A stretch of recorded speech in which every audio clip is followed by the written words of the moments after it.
பேர் வந்து விஜயகாந்துங்க.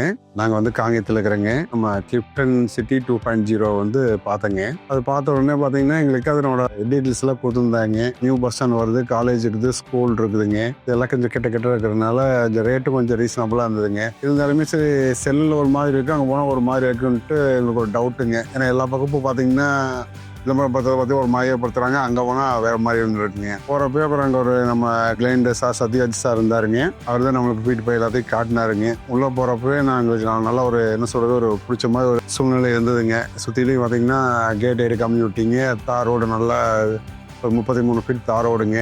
அது போக பார்த்தீங்கன்னா ட்ரைனேஜ் எல்லாமே இருந்ததுங்க. அப்புறம் நாங்கள் போகிறப்பே கிட்டத்தட்ட பாதி சைட்டு விற்றுருச்சுங்க. அதுக்கப்புறம் பார்த்தீங்கன்னா நாங்கள் போனோடனே எங்களுக்கு ஒரு கிழக்கு பார்த்து வடக்கு பார்த்து சைட் தான் தேவைப்பட்டுச்சுங்க. இப்போ நாங்கள் போகிறப்பே பாதி சைட் விற்றுனாலும் எங்களுக்குன்னு பார்த்தீங்கன்னா கிட்டத்தட்ட கிழக்கு பார்த்து சைட் இருந்ததுங்க. போனோடனே அப்புறம் சைட்டு பார்த்தா சைட்டு விசிட் பண்ணுறப்ப எங்களுக்கு பார்த்தீங்கன்னா நாங்கள் மெயினாக பார்த்தது ரோடு பார்த்தேங்க, ட்ரைனேஜ் சிஸ்டம் பார்த்தேங்க, நல்லா காற்று இருக்குதான்னு பார்த்தேங்க, தண்ணி வாட்டர் சோர்ஸ் எல்லாம் எப்படி இருக்குதுன்னு பார்த்தேங்க. பக்கத்துலேயே காவிரியார் ஓடுதுங்க. அதேமாதிரி ஈவி லைன் எல்லாமே கிட்டத்தட்ட வந்துருச்சுங்க. அப்போ பார்த்தீங்கன்னா சத்யராஜ் சார்னு சொல்லிட்டு அங்கே இந்த கிளைண்ட் நமக்கு இந்த விளக்கத்தை எல்லாம் கொடுத்தாரு. நாங்கள் நேரில் பார்த்தோன்னே அப்புறம் எங்களுக்கு இடம் முடிச்சு போச்சுங்க. ரெண்டாவது பார்த்தீங்கன்னா ஃபியூச்சரில் பார்த்தீங்கன்னா நம்ம பஸ் ஸ்டாண்ட் வருதுங்க, பக்கத்தில் ஆர்டி ஸ்கூல் இருக்குதுங்க, காலேஜ் இருக்குதுங்க, அப்புறம் அது போக இன்னும் 2 ஸ்கூல் இருக்குதுங்க. அதே மாதிரி நம்ம நேஷனல் ஹைவேஸ் ஜாயிண்டாக இருக்குதுங்க. அப்புறம் ஃபியூச்சர் பார்த்தீங்கன்னா இது எல்லாமே கிட்டத்தட்ட டெவலப் ஆகக்கூடிய ஏரியாவாக தான் இருக்குதுங்க. பார்த்துட்டு அப்புறம் ரேட்டு ரீசனபுளாக தான் சொன்னாங்க. பக்கத்தில் எல்லாம் கூட கொஞ்சம் சொன்னாங்க. அப்போ இவங்க ரேட்டு கேட்கங்காட்டி ரேட்டெல்லாம் கொஞ்சம் ரீசனபுளாக தான் இருந்ததுங்க.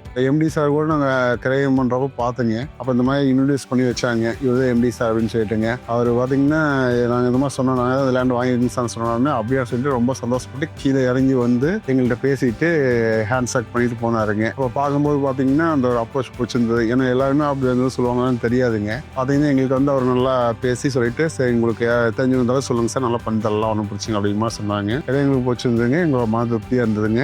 நல்லா இருக்குது, ஒன்றும் பிரச்சனை இல்லைங்க. ஃபர்ஸ்ட் எங்கள் வீட்டுக்காரர் வந்து போய் பார்த்துட்டு வந்து என்னிட்ட கன்சல்ட் பண்ணாரு. சரி யோசிச்சு சொல்கிறேன் அப்படின்னு சொல்லியிருந்தேங்க. அப்புறம் எங்கள் வீட்டுக்காரர் வந்து இவ்வளோ ஃபெசிலிட்டி இருக்குது, பார்க் இருக்குது, ஸ்கூல் பக்கமே இருக்குது அப்படின்னு எல்லாம் நிறைய விஷயங்கள் என்கிட்ட சொல்லியிருந்தாரு. அப்புறம் நாங்கள் ஒரு நாள் போய் பார்த்துட்டு வந்தோம். பார்க்கும்போது சோலார் சிஸ்டம் இருந்துச்சு, போ சிஸ்டம் போட்டிருந்தாங்க, பிளான்ட் எல்லாம் நிறைய வச்சுருந்தாங்க, அந்தந்த ஸ்ட்ரீட்டில் பிளான்ட் வச்சுருந்தாங்க. அதெல்லாம் ரொம்ப பிடிச்சிருந்துச்சு எங்களுக்கு. நாங்கள் ஈரோட்லேயே நிறைய இடத்துல இந்த மாதிரி ஃப்ளாட் போட்டால் போய் பார்த்துட்டு வருவோம். எங்களுக்கான அந்த அபிப்பிராயம் அந்த இடத்துல வராது. சரி, எங்கள் ஹஸ்பண்ட் பார்த்துட்டு வந்துட்டு அப்போவே அட்வான்ஸ் கொடுத்துட்டு வாங்க விஷயமெல்லாம் என்கிட்ட சொல்லவே இல்லை. அப்புறம் ஒரு தடவை வந்து பார்த்தா பிடிச்சிருந்துச்சுன்னா ஓகே பண்ணிடலாம் அப்படின்னு சொன்னார். அப்புறம் அதே மாதிரி கூட்டிகிட்டு போய் ஃபேமிலியாக போய் பார்த்துட்டு வந்தோம். அங்கே பார்க்கு, ஃபுட்பால், யோகா, ஸ்போர்ட்ஸ் தான் அந்த மாதிரியெல்லாம் அங்கேருந்து ரொம்ப பிடிச்சிருந்துச்சு. சோலார் சிஸ்டம் பிடிச்சிருந்துச்சு. அது போக கார்பரேஷன் அந்த மாதிரி பிரச்சனை வரக்கூடாதுன்னு சொல்லி அதுவும் அதில் ஃபிட் பண்ணி கரெக்டாக வச்சுருந்தாங்க, அதுவும் பிடிச்சிருந்துச்சு. வாக்கிங் போகிற மாதிரி சிஸ்டம்ஸ் எல்லாம் வச்சிருந்தது ரொம்ப பிடிச்சிருந்துச்சு. அதனால தான் பிடிச்சிருந்ததுனால வாங்கிட்டேன். தேங்க்யூ.